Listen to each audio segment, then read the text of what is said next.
Samsung micro oven.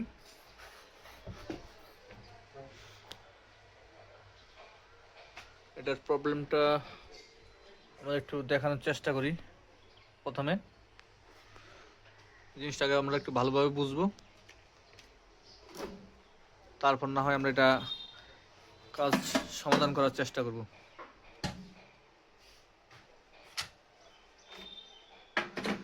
এটির প্রবলেমটা হচ্ছে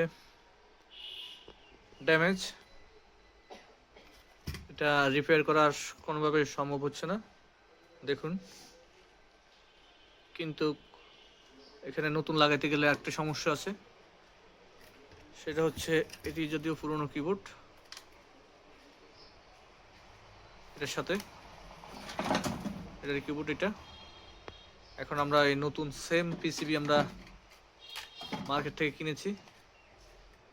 কেনার পর নতুন একটি সমস্যা আমরা দেখতে পাচ্ছি, সেটা হচ্ছে সেম দেখতে একই রকম, কিন্তু কোনো প্যাটার্ন কাজ করছে না। দেখুন একেবারে সকেটে এক, এটারও সকেট এক।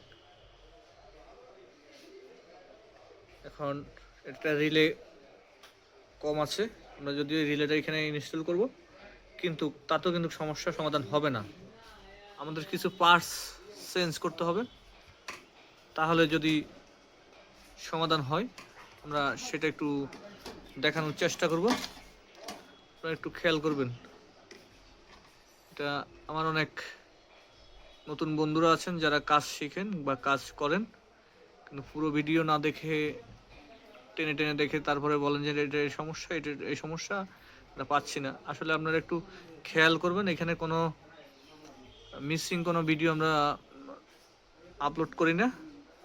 আমাদের প্রত্যেকটা ভিডিও জেনুইন এবং আমরা একটু শিক্ষণীয় ভিডিও দেওয়ার চেষ্টা করি সবসময়।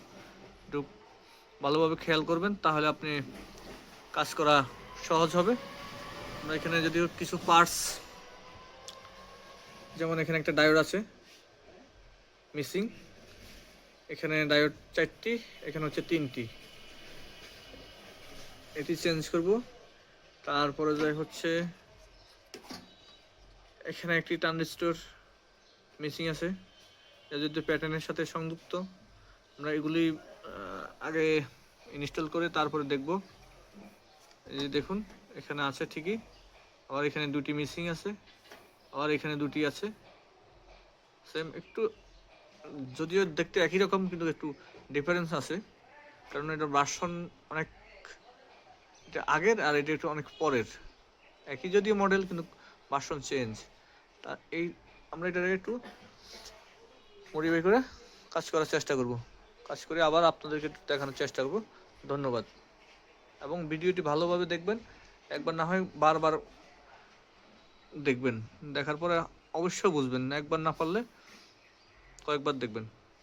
আর যদি তারপরেও যদি সমস্যা হয় আমাদেরকে ফোন করবেন, আমরা অবশ্যই চেষ্টা করব আমাদেরকে ফোন করবেন, আমরা অবশ্যই চেষ্টা করব আপনাদেরকে সমস্যার সমাধান করে দেওয়ার।